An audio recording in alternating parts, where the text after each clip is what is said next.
I stayed with my wife's parents last night, who are retired teachers, and they asked me this morning what I was up to, and I said through eating my toast I was going to a GRDC advisor update, and my father-in-law sort of looked at me strangely and thought I said something about a jihadist update, and I can assure you there won't be anything about jihadists here today, but I'll be presenting information on some of the steps to adopt site-specific weed management with a particular focus in this research on herbicides, but not excluding other weed management options. And I'd like to acknowledge SAGIT for supporting the majority of the work that we're presenting today. So basically there's four broad areas in site-specific weed management that I think are important. The first is the ability to identify and locate the weeds, and we'll discuss that in more detail shortly. The second is the treatment decision. Once you know where the weeds are, what are you actually going to do about them? The third is actually being able to do what you want to do, where you want to do it. How do you apply the herbicide or the control measure to that location? And lastly, being able to document what you've done and where you've done it for record keeping and future analysis. At this point I'll introduce Hermann Leithold. We have a new SAGIT project that's just started the last 6 months, which will be looking at assessing a new weed identification technology that's been developed out of Germany. Now Hermann's here for 1 week to provide us some training on that new technology, and I thought it'd be better to have him present some of that information rather than me present it secondhand. So if Hermann, you'd like to come up, and then I'll move on to the treatment decisions after that. Thank you, Sam, for the introduction, and hello everyone from my side. My name is, as stated, Hermann. I'm working for a company called Agricon. We are pretty much specialized in precision agriculture, providing technologies, providing services and consultants to implement new technologies on farms. Our topic for today is weed management, and Sam will give some more slides into detail later. And as I thought about, well, where did it all started? Pretty much in, I guess it was 2002. My dad had first contact with some researchers in the area of weed management, weed biologists, some technicians who thought to have a really good idea about how to identify weeds in fields using camera technology. Well, and I'm standing here 12 years later, 12 years with a lot of R&D investments, a lot of backfalls, a lot of success in the end. And now we are at a moment, at a stage going from pretty much the latest development stages going into market beginning this year, and having our last trials, last tests at the moment. Well, not actually at the moment we have the same weather as we have seen in the keynote speak in the morning, having a lot of snow and really freezing. So some facts about the age sensor. That's how it looks. It's a small box. It's a camera inside. It's an intelligent camera. So there's image capturing, recognition system, and all the analyzation steps. So everything that needs to be done will be in this box. Well, it is an active system, so there are own flashlight. It works 24/7, and there are some more features, like it's compatible with all the machinery on most of the farms, so serial connections as well as isobus. On the left picture you can see how it is mounted on the spray boom. It's always mounted with foldable arms to get a little bit ahead of the spray boom to actually target or get some time to analyze pictures and spray exactly at the same spot where you analyze the picture and found some weeds in the first place. How does the system works? That's a little bit dark. It's actually very dark. So maybe you use your imagination. The first thing, the camera is taking pretty much an image in 2 wavelengths. If you combine them, you will see image like you can see with your own eyes. So imagine this is a maize plant. So there are actually 2 maize plants in your imagination now, and yeah. One image is taken in the red band. The red band pretty much reflects everything despite a plant. And the other image, exactly at the same time, at the same spot, is taken in infrared wavelengths. Infrared reflects everything, even plants. And if you subtract from one from the other, you can get the so-called difference image, where everything is excluded besides plants. Now we can see the 2 maize plants and some dicots in the middle. Yes. The next step is the camera analyzes all the different objects in an image and calculates some features like lengths, like leaf shades, and many other more or less mathematical features for each object. This set of features is then combined with a database you're training in the first place, and which is one of the main topics of our common project. Well, and after analyzation of these features for all objects, the camera puts a label on each of the object. Like you can see, maize plants. I can see more dicot-shaped and these more long-shaped elements, which would belong to mocots.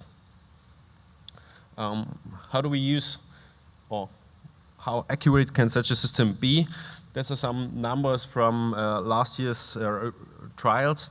It's the accuracy of the system, so how accurate can we define if an object is belonging to dicots, belonging to mocots, or in this case belonging to wheat.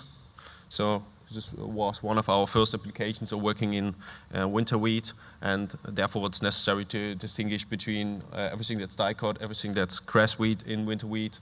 And you can see the accuracy is quite high, despite, well, for mocots in wheat, which is one of the most challenging things, where we say, well, getting more than 70% on the first shot is quite all right, because if you look at a field, look at a winter wheat, and look at these grass wheats there, they look quite similar, for non-agronomists at least.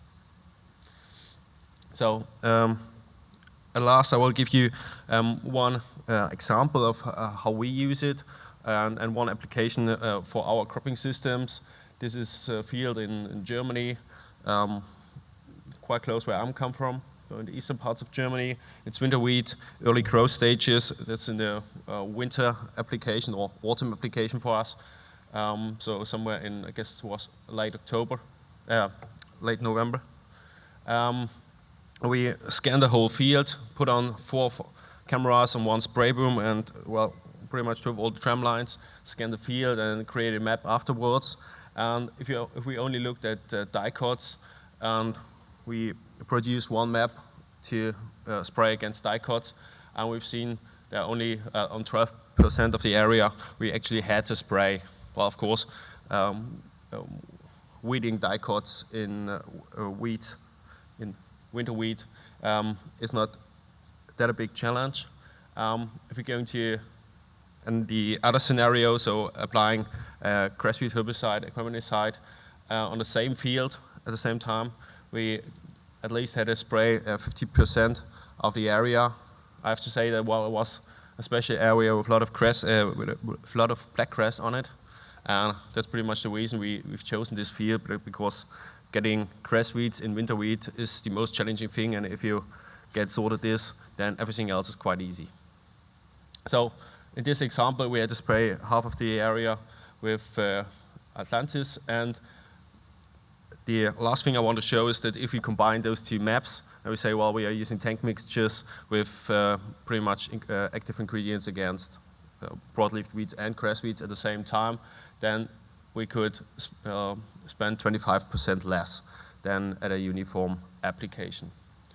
Well, this just as a quick introduction, a few slides about how we use the system in Germany. And I think Sam will give you some more insight into what we are doing in Australia.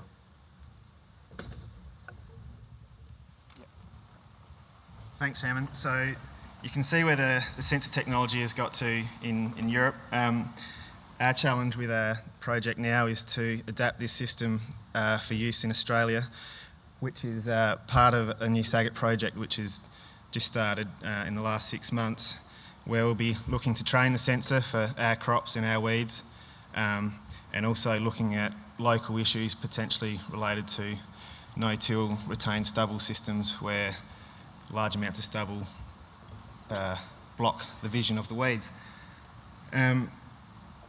We've had a quick play already last year when we received the sensor in July and run it in a few wheat paddocks as well as lentils, peas, lupins and chickpeas, crops that the sensor has never been used in before. And these are the sort of images that you can't see up there. But basically that's how it classified a wheat crop. You can see there's a small mustard in there that's been picked out from the wheat. In field peas you can see that we were able to pick the ryegrass out of the field peas. So we were able to train the sensor relatively quickly for that situation. With chickpeas, again you can see the grass in the chickpeas, lentils and lupins and canola. So as Hermann explained, plants that have quite large differences in their shape should be relatively easy to discriminate, but the difficulty will be in picking grass weeds out of cereals and broadleaf weeds out of broadleaf crops, but we'll see how we go. But moving on, from the detection phase, we move into the treatment decision phase. So once you know where those weeds are, what do you actually do with that information? And based on the work that I've done, basically there's no point worrying about patch management of weeds with low-cost herbicides. This was some work that we did in 07 and 08 and 09, looking at, well, if we know where the weeds are in a broadleaf crop like lentils, what sort of savings can we make by varying the rate of select? And I think at the time 500 mils of select was our high rate, and it was costing us about $6 a hectare. And if you only identified weeds on half of the paddock, then perhaps you could save a bit of herbicide by only spraying half of the paddock and not the other half. But saving 50% of your herbicide, you've saved on average $3 a hectare.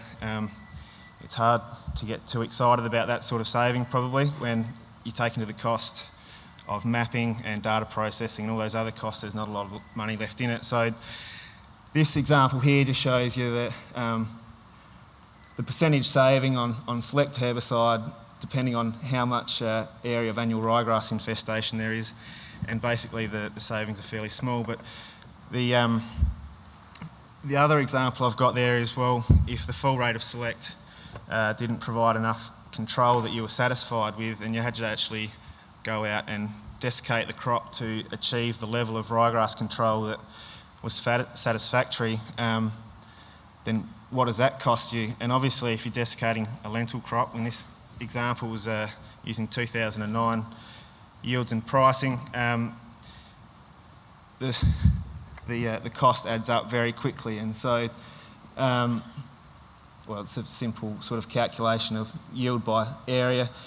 If you have to desiccate 20% of your lentil crop, then you've foregone on average $200 per hectare.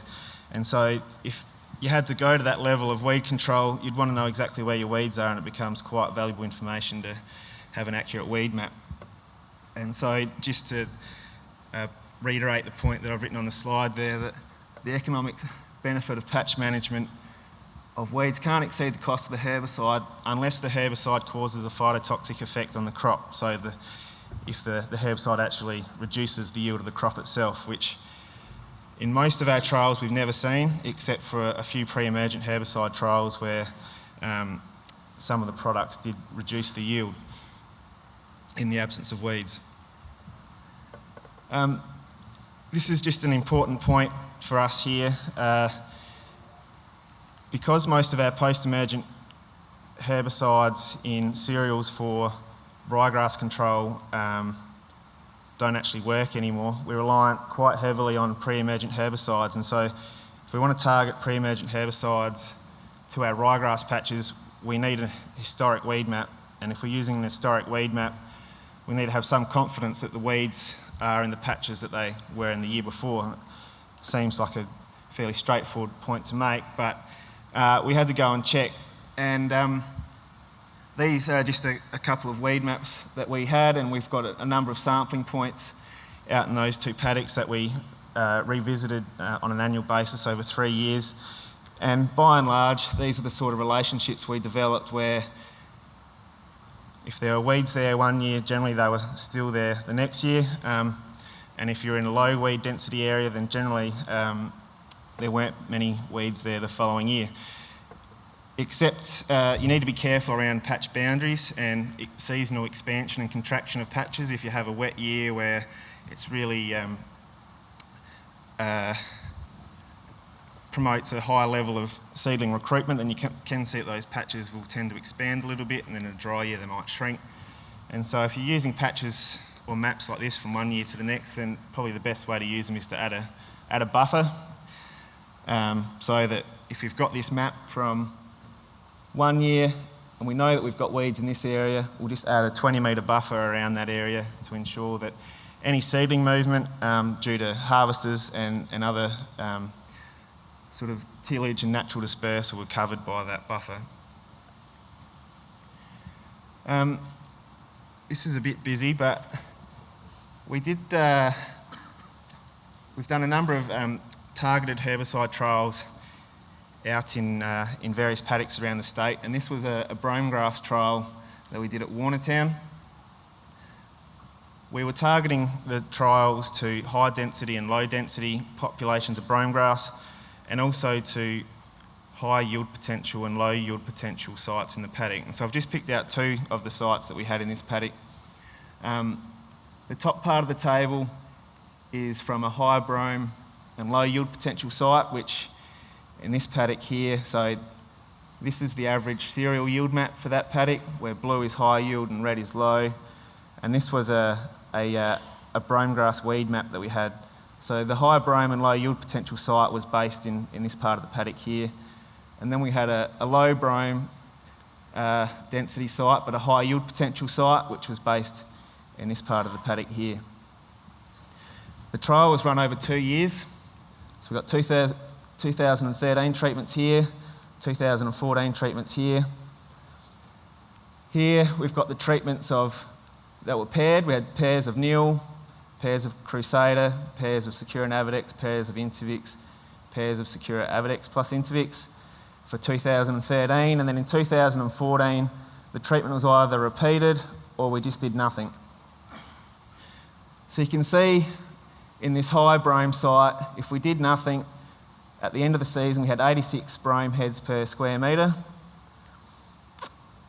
and if we did nothing again in 2014, that increased to 233 brome heads per square metre. And so obviously in a high density brome grass patch, doing nothing is a bit of a no-brainer. It's obviously not an option.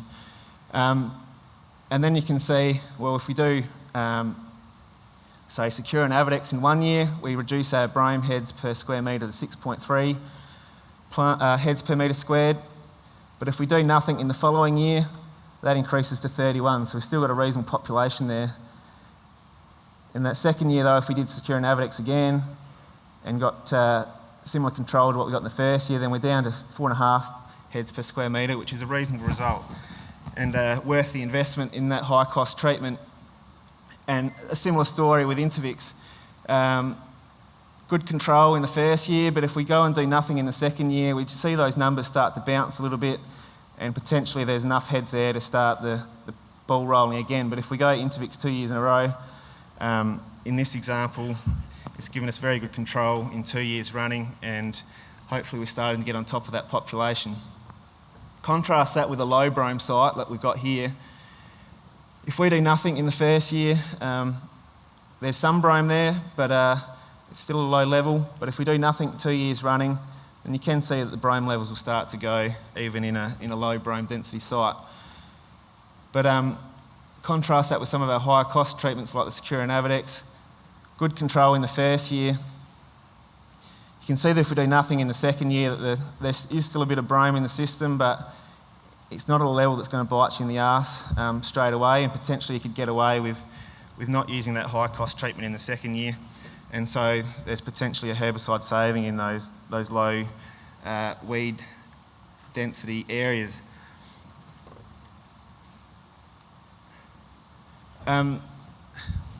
Basically, once you know where those weeds are, the decision is to attack and do it repeatedly until you get the numbers down. Now, we've looked at herbicide treatments, but that could be cutting hay, it could be desiccating crop, it could be increasing seeding densities. All options are open. The situation we sort of looked at here is an on-off treatment decision. So you do something somewhere, but then where you don't have the weeds, you just turn it off. If you do that, do those areas become weedy? Well, yes, eventually. But it depends on the initial weed density. We have found sites where there's been basically no grass weed pressure, and if we do nothing for a couple of years, it doesn't increase because there's no weeds there to actually generate new seed to build up. And it also depends on the site features that cause low weed density. We know that there's areas of paddocks which inherently just don't seem to grow weeds due to greater crop competition and things like that. And so those inherent site features can suppress those populations for some time. But with the improvements in the sensor technology that we're working on, if we're able to map these paddocks every year to generate ongoing and updated weed maps, then we can start to catch those weed populations. If we have used low efficacy treatments, we can catch them before they increase and treat them if we need to. We were asked a question, is the yield response to weed control less in low yield potential sites, inferring that perhaps you're better off targeting your weed control to the high yield potential sites and saving your money on the low yield potential sites where you don't get a yield response. In our trials, if there's been weeds in a low yielding site, it's still been worthwhile to treat, but in this paddock here, it does show that there is a variability in the yield response. So at this low yielding site in this paddock at Warnertown, for every brome head per square metre, we were losing 2.4 kilos per hectare of grain yield. Whereas at our high yielding site, for every brome head per square metre, we were losing 8.2 kilos per hectare of grain yield. So in that high density site, for all the resources that were freed up by controlling that brome, we were able to generate a more efficient use out through the crop and generate 8.2 kilos per hectare of grain yield. Whereas in the low yielding site, for every brome head that we controlled, those resources only generated an extra 2.4 kilos per hectare of grain yield. So it was still worth controlling, but not the bang for buck that we got from the high yield potential site. Just a point on application. Once we know where we want to treat, we still need to be able to apply the herbicides where we want to, and so there will need to be some developments, I think, in terms of spray application technology. At the moment, say you want to do a pre-emergent herbicide application targeting ryegrass patches, and you've got it in a tank mix with your pre-em knockdowns, then you can't just turn off the Secura without turning off your Roundup and your knockdown. So the only way around that currently would be to spray out your knockdown in one application and then come back with a second application, which will cost you $8 a hectare or thereabouts to run the boom twice, and put that pre-emergent herbicide out in a second dose and turn it on and off. Alternatively, you can vary the rates of a tank mix if you don't want to turn on and off, but you just want to go from a full dose to say 70% of the dose, or you want to go from a full dose to a double dose. That's fine. You just need to be aware that you'll need there'll be pressure changes or volume changes, which will have associated pressure changes through the boom, and so to manage your spray quality, you need to be adjusting your boom spray speed. There's also new technology in terms of variable rate orifice nozzles and pulse width modulation, so your aim command systems, which would allow you to get sort of between 1 and 8 times your application rate through the nozzle without changing speed and adjusting pressure.